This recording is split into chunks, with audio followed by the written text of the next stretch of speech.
Ma, nandito pa rin po ako. Hihintayin ko po kayo hanggang magising kayo, Ma.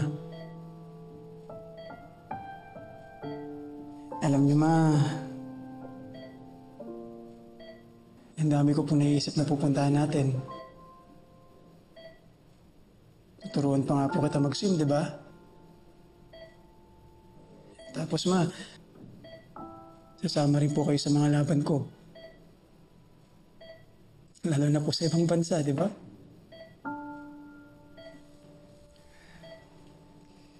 Kaya, Ma, gumising ka na. Ma, kung natatakot po kayo, Ma, huwag po kayo matakot kasi, Ma, nandito po ako. Nandito po ako, babantayan ko kayo. At wala na po kayo dapat ikatakot, Ma.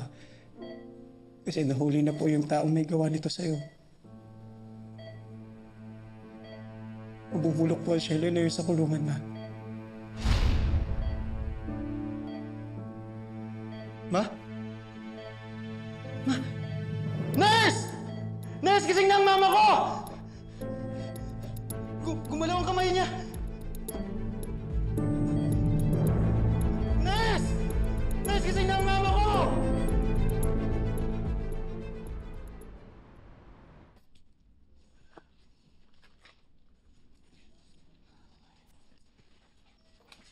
Dok, kailan ba ako uuwi? Gusto ko na umuwi kasi, saka wala na rin ako akong pambayad eh. Kung gastos na naman po ang inaalala nyo, meron naman pong medical assistance program po ang ospital. Gusto ko na rin ako kasi madalaw yung anak ko. Tapos yung kaibigan ko kasi nagpapatulong na hanapin yung anak niya. Kaya pauwi niyo na naman ako, Dok. Maswerte po kayo, sir. Nayaran po ang naranasan nyo. Pero po, kahit hindi na kayo nakakaranas ng chest pain, maayos na pong blood pressure nyo, hindi na po kayo nangihina, mataas pa rin po ang risk nyo sa panibagong atake. Lalo na po kung mapapagod kayo o kaya po masistress kayo sa labas. Tapos meron pa rin po kayong Parkinson's. Hindi, okay na naman ako, Dok. Eh, ano, kaya ko naman. Parang hindi naman ako inatake. Saka, Dok, sige na. Pauwi niyo na naman po ako kasi parang mas lalo akong nangihina pag nandito sa ospital eh. Pag nakaramdam po ako, babalik ako dito. Lahat ng instructions nyo, susundin ko, pati gamot, promise, lahat gagawin ko yan. Hindi naman po namin kayo mapipilit na naka-confine kung gusto niyo na po talaga umuwi. Pero papipirmahin po namin kayo ng waiver na nagsasabi na intindihan nyo na kapag umuwi kayo yung risk po at lalo na po paglabas nyo po dito, kayo na po may pananagutan nun. Opo, sige po. Okay ako dyan, Dok. Opo. Sige po, papahanda ko po yung release papers nyo. Ready na lang ang release papers niyo, sir. Okay? Sige Salamat. po, sir. Okay po. Thank you, Dok. Salamat po.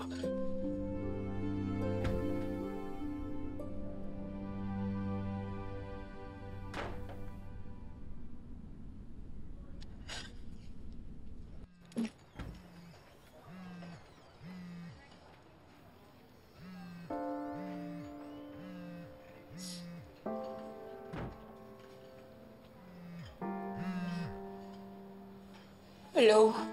Hello? Good news. Makakauwi na ako. Oh, masasamahan na kita na hanapin si Onse. Tapos, tayong tatlo, pupuntahan natin si Princess. Eh, siguradong miss na ni Princess si Onse. Dado, wala na si Onse. Ha? Wala na si Onse. Anong wala? Patay nila ang anak ko. Pinatay nila ang anak ko.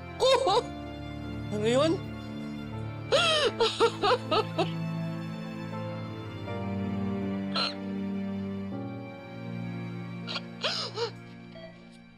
Sayang. Hindi ko naabutan yung paggalaw ng finger ni tita. Ano ka ba? Nagalaw ulit yan. Dok, hindi po ba reflex lang po yung paggalaw po ng finger ni tita? Yung dinescribe ni Xavier kanina, that's most likely a reflex movement and not a sign that she's waking up just yet.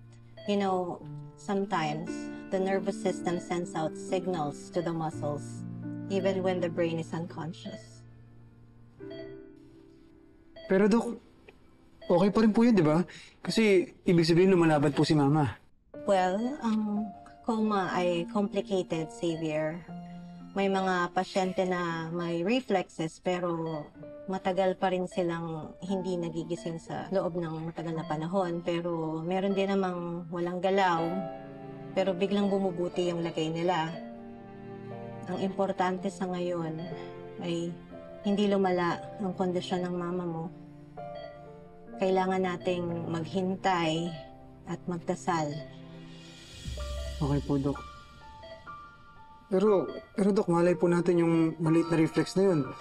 Yung pala po yung gumising kay Mama. Wala naman imposible, Dok, di ba? Yes, Xavier. Walang imposible. Narinig niyo po yun, Ma? Ma, sabi ng Dok, wala daw pong imposible. Kaya Ma, magigising po kayo. Gagaling po kayo.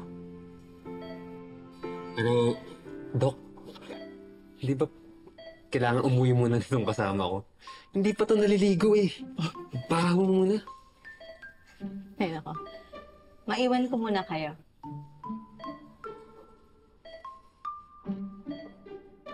Bro, di naman pwedeng nakabantay ka dito buong araw kay tita. Umuwi ka muna, magpahinga ka, maligo ka. Kasi Princess, bro, hindi mo pa siya dinadalaw. Oo nga eh. Pero, ayoko na muna talagang iwan si Mama. Gusto ko nandito na ako hanggang magising siya. Justin, pwede ba humingi ng favor sa'yo?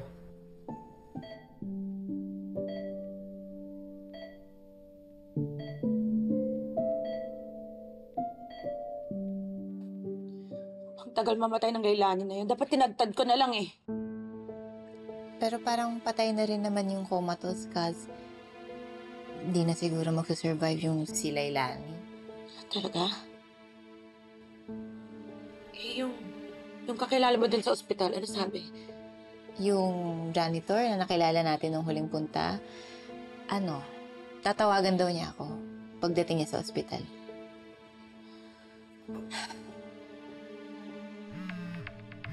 Ito na pala eh. Hello, Rene? Kamusta si Lailani?